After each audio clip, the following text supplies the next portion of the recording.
Ces affiches humoristiques et décalées, vous les avez certainement déjà remarquées sur les murs de Marseille.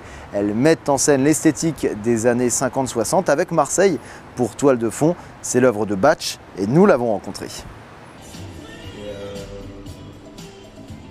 Est-ce que tu peux nous dire pourquoi est-ce que tu as ce visage de femme devant toi? Parce que dans les travaux que je fais, ce que j'aime bien, c'est le rapport avec les gens. Et surtout le rapport que j'ai dans la rue, quoi. Pour moi, la rue, ça reste la plus belle des galeries et c'est l'échange le plus vrai que je peux trouver. J'aime bien avoir mon intimité à moi, faire mes travaux et regarder tout ça de l'extérieur, quoi. Tu nous disais tout à l'heure une petite anecdote, tu remplaçais justement un collage que tu avais fait en rue et tu es tombé sur une dame qui t'a dit non, non, faites pas ça. Tu peux nous rappeler cette histoire? Ouais, je suis allé reposer un requin que j'avais posé déjà l'année dernière et qui a fait pas mal de bruit. Et c'est une pièce qui me plaît beaucoup. J'y suis allé un dimanche matin et en démontant ce que j'avais posé, il y a une femme assez âgée qui arrive dans la rue et qui me crie dessus. Et je me suis dit mince, je me fais choper. Et en fait, elle me dit faut pas enlever ça, c'est trop génial. Et du coup, je me suis présenté comme l'artiste et je lui ai dit non, non, mais je suis là pour le reposer.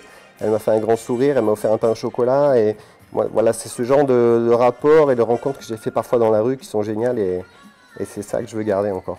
Une fois que tu présentes ce que tu fais, que tu dis je suis juste un colleur ou quelque chose comme ça, il y a des gens qui te donnent un coup de main, qui te disent écoute, on t'aide, on te tient l'échelle, on surveille un peu la rue, on te passe le pot de colle. Et voilà, c'est génial, j'ai jamais eu de problème et j'ai que eu des mains tendues ou des sourires et c'est quand même extra. Alors, quand est-ce que tu as commencé à faire ces collages? D'où est venue cette idée? Ouais, ça. En fait, je voulais un peu me moquer de 2013, qui était un grand événement culturel, et je trouvais qu'à Marseille, ça me manquait un peu d'événements, en fait. Et du coup, j'étais sur la création de ces affiches, et je me suis dit, pourquoi pas les poser dans Marseille et créer des événements en plus, même si c'est des faux événements. Ça fait rire les gens. Ce qui est, pour moi, le plus rigolo, c'est qu'il y a des gens qui se sont déplacés pour aller voir des événements qui n'existaient pas du tout, quoi. Tu avais proposé quoi, par exemple, comme événement inventé? Il y avait le Godzilla Barbecue à Castellane, où les gens croyaient qu'il allait y avoir des DJ, du son, et puis un énorme barbecue et la fiesta, quoi. Et en fait, il n'y avait rien du tout. Pourtant, mes affiches, elles sont quand même assez basées sur l'humour et tout. Mais il y a des gens qui ont cru, qui se sont dit, tiens, c'est un nouveau style graphique, et qui sont partis sur les événements. Justement, tes affiches, on voit, c'est assez, comme tu disais, c'est assez humoristique, on comprend, c'est très décalé.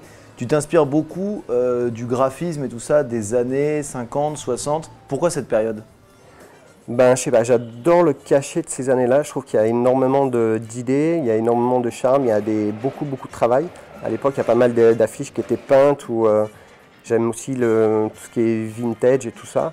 Et j'ai vraiment adoré composer avec des images d'archives, avec des recompositions que je fais. Moi, des fois, il me manque des morceaux d'images, donc je suis obligé de les redessiner. Et donc ces images-là, tu les associes avec la ville de Marseille. Qu'est-ce que tu penses, toi, de Marseille? Marseille, c'est un énorme puzzle, c'est plein de couleurs, c'est excitant, c'est chiant, je sais pas, c'est un peu tout. Et moi, c'est ça qui me plaît, c'est tout ce qu'on peut trouver à Marseille, c'est la diversité.